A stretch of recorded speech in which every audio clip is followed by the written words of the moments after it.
Good morning. We got week 3 of remote learning here. I'm going to be going over Q4, week 1, day 2 of your bell work. Okay, let me get right out of here. All right, so number 1, we've got 500 minus 45c squared, and we're just factoring this. So I'm going to GCF, if there is one. In the case of this, I have a 5. So it leaves me with 100 minus 9c squared. And that is a perfect square minus a perfect square. So that's one of our specials. So then I can split that into 2 binomials. Square root of 100 is 10. Square root of 9c is 3c. And then we're going to get a plus and minus. You can have that anywhere you want. Number 2, 5x to the 6th minus 20x to the 7th plus 35x to the 3rd. Going to look for a GCF here. Looks like I have a GCF of 5x to the 3rd. And that's going to leave me with x to the 3rd when I divide, minus 4x to the 4th when I divide, plus 7. Okay. You can rearrange that if you would like. I'm not sure if that's on the answer document or not, but you should go highest power, next highest power, and then your constant. So one of those answers will be there. Okay. Number 3, 3x squared plus 6x minus 45. There is no GCF. Yes, there is. There's a GCF of 3. So I factor out 3. Don't worry about that right there. And that's going to leave me with x squared plus 2x minus 15. Now we're going to see if there's any factoring that can be done here, and I can guess and check. And it does work out really nicely. We're going to get the x's right here, because we only have a term of 1 here right now. And that looks like 5 times 3 will give us this 15. And then that 5 and 3 work together to give me 2. So I need that to be positive 2, so positive 5 and a minus 3. And if you just took the second to check there, get a middle term of 5x, get an outside term of negative 3x. Those combine together to give me that 2x right there. Okay. Continuing on. Number 4, 30 plus x minus 2x equals 0. So we're going to actually try to find the roots on this one, try to find those x-intercepts. I'm going to rewrite it. I'm going to flip it around a little bit. We could have factored it in that form right there. So this is really an extra step if you would like. Okay, I'm going to factor out my negative.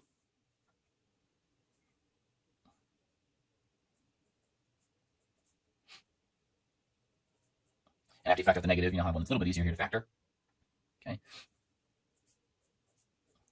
Got our leading coefficient here of 1, so this makes it x and x. And then 6 and 5 are going to work great here. And it needs to be a negative, so it's going to be negative 6 with a positive 5. So then use your zero product property, negative 1 is equal to 0. That's not true. I'm going to solve both of these equations right here. So x is going to be 6, and x is going to be negative 5. Okay. So we have x-intercepts of 6, 0, and negative 5, 0. Don't know if that's how they have it on there or not. Okay. All right. And then number 5, 5x squared minus 45 equals 0. Okay. You can factor out GCF on this one, which is a good idea. Or you can just start to try to solve it because it works out. It's really the same, whatever you want to do. I'm going to just solve it. Okay. So I'm going to divide both sides by 5. So it's going to give me, I'm actually going to add 45 first. Okay. So 5x squared equals 45. And I did that because I noticed that this x squared was by itself. So I'm going to be able to solve it using square roots and divide by 5. And then take the square root of both sides. So x equals plus or minus 3. Okay. I'm going to go ahead and do it the other way, just so you can see here real quick. So we'll factor out the 5 first. And then we go ahead and we use perfect square minus perfect square. And you can see that when you solve these both for x, you get x is equal to 3 and negative 3. So you can do it either way. Okay. I'm going to go back up here to some newer material. It's not brand new, but it's a little bit newer. Okay. So number 6, we have 7x is equal to x squared plus 10. Okay. And it wants you to put it in order so that we can find a, b, and c. That's what it looks like here. Run without the internet right now. So it doesn't matter what side you solve the 0 for. So our first term is going to be this x squared. We would have subtracted 7x to bring it over here, and we're left with positive 10. So we've got our a value right there. That's our b value right there. And our c value right there. So our a value is 1, our b value is negative 7, and our c value is 10. Okay.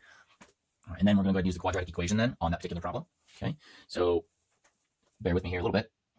X is equal to negative b plus or minus square root of b squared minus 4ac, all of that divided by 2a. I'll go ahead and substitute in here beside it. So I'm just going to leave those blank spots so that I don't screw up in my substitution. And then I'll put those numbers in here in a second. And carefully substitute in. This is going to be my b value, so it's a negative 7. There's another b right there. This is my a, and this is my a, so a 1 and a 1. And that leaves me with this guy here, so 10. All right, so then I'm going to work on down. Okay, so from here over here. So that turns me to a positive 7 out front. That is 49. And then negative 4 times 1 times 10, negative 40. And then the bottom, 2 times 1 is 2. Okay. This turns here into 7 plus or minus the square root of 9. This one's going to turn out really nice, looks like. Okay. And then now we have two problems here.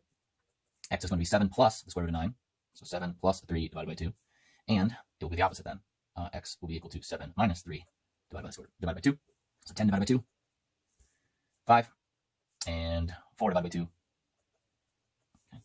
And we want those intersection, those intersect the x-axis there. Those are your x-intercepts. So this is really 5, 0, if we needed it as a coordinate. And this one's 2, 0. Okay. All right, on to number 7.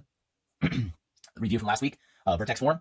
Okay. A lot of you did a really good job of working through that during the week. I met with a handful of you, went over some work with you on these. I think you're a lot better. Okay, so what we're looking for here, we're looking for our vertex. The vertex is, the x value will be the number that makes this turn into 0. So just x minus 2 equals 0. So that means we're going to get a 2. And then this whole entire thing right here, negative 4 is my y value. So my vertex is 2, negative 4. Okay. And then it wants you to solve it as well.